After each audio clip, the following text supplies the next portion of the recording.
Olá, tudo bem? Dando sequência à nossa série de vídeos sobre os fundamentos da unidade, hoje nós vamos falar sobre as consequências da quebra da unidade. Como o homem e o eterno estão ligados em unidade.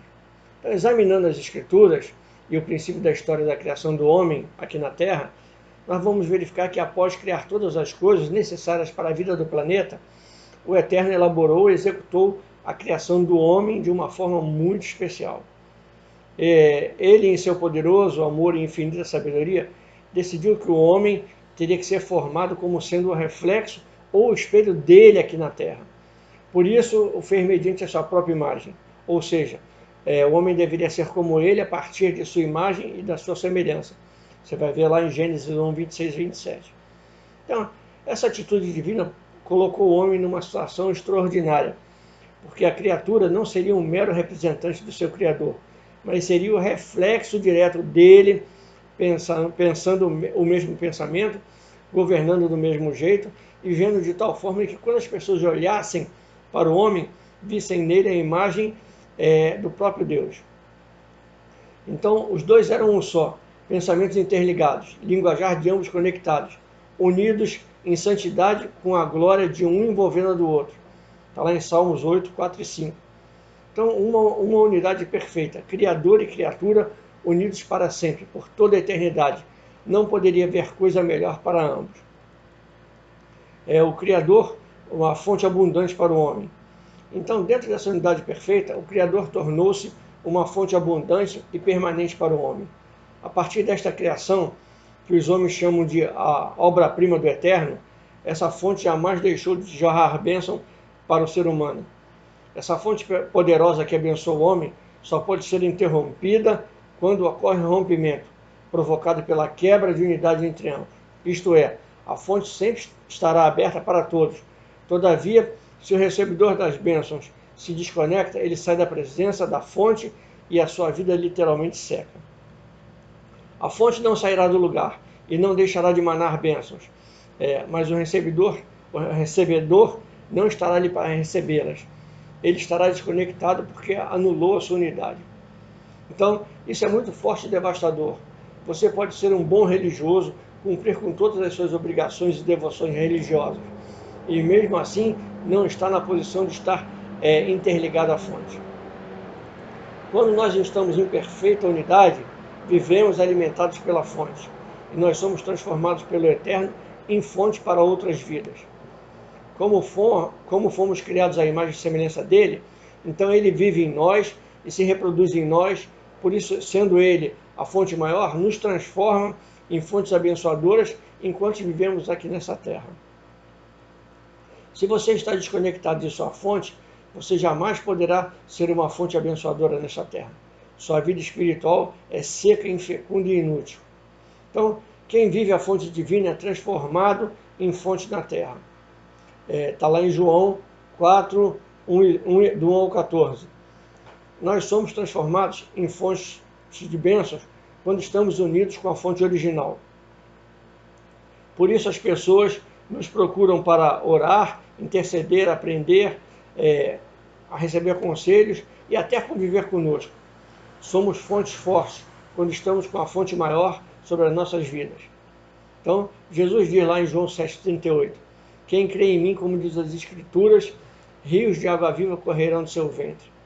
Então, nós jamais seremos uma fonte para o próximo se não estivermos e vivermos conectados à fonte divina sobre as nossas vidas.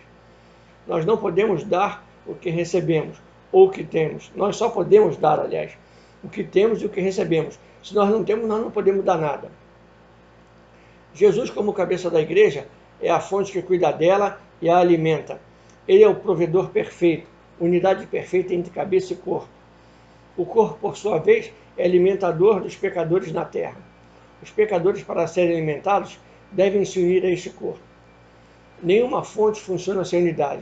Uma fonte desconectada de sua fonte original sofre muito para tentar produzir alguma coisa. Então, nós temos que entender que o que aconteceu no Jardim do Éden, quando o homem rompeu com o Criador, sua fonte divina, através do pecado. Está lá em Gênesis 3, do 7 ao 12.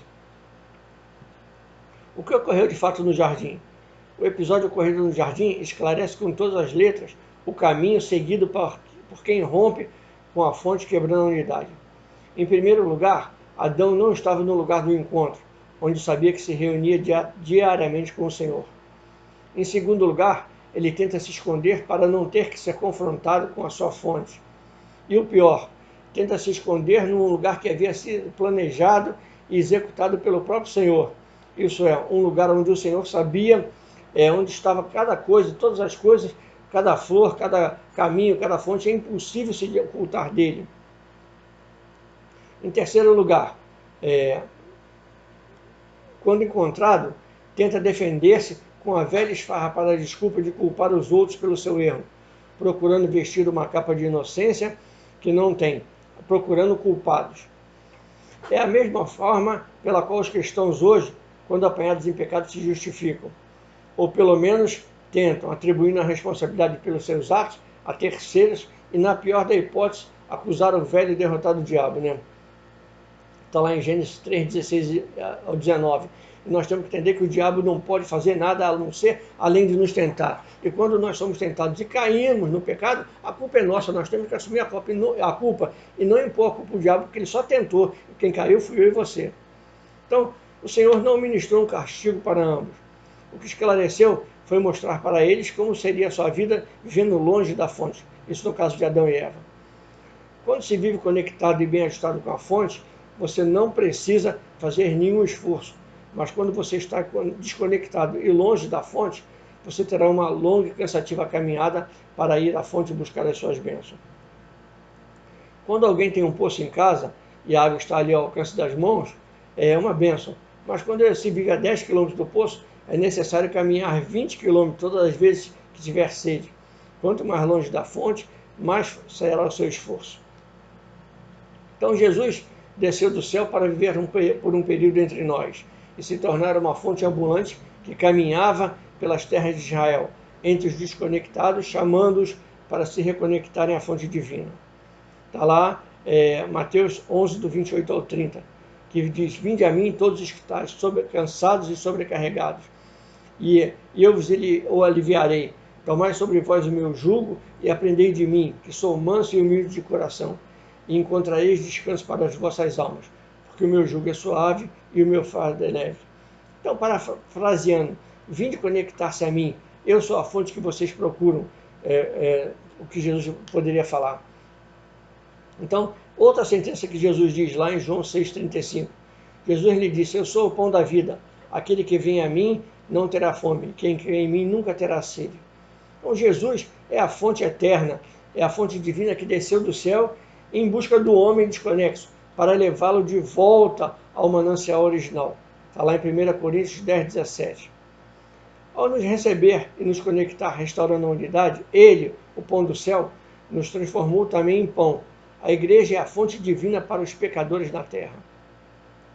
Jesus Cristo é o manancial que se move entre nós, garantiu que jamais se afastaria de nós. Está lá em Mateus 28 ao 20. Então, nós vamos ver vários casos na Bíblia relatando o rompimento com a fonte. O caso do filho pródigo, lá em Lucas 15, do 11 ao 32, e tantos outros. O caso lá em Gênesis, o caso lá de Davi, entendeu? O caso de tantas outras pessoas que se desconectaram da fonte, tentando buscar o seu bel prazer, buscando as suas vontades, e você sabe, se você conhece um pouco da palavra de Deus, o que aconteceu com cada um deles. Mas como aconteceu com Davi, como aconteceu com o filho pródigo, quando aconteceu em outras várias passagens da Bíblia, o Senhor, que é a nossa fonte inesgotável, que vai estar sempre no mesmo lugar, Ele está sempre nos dando uma chance de nos recuperarmos, de voltarmos atrás, nos arrependermos e voltarmos a buscar a fonte. E essa é a mensagem que eu quero deixar para você. A fonte está lá te esperando. Volte para buscar a fonte. Ainda dá tempo de você beber dessa água e comer desse pão. Eu quero te abençoar em nome do nosso Rei, Senhor e Salvador Jesus Cristo, e declarar para você: ainda dá tempo.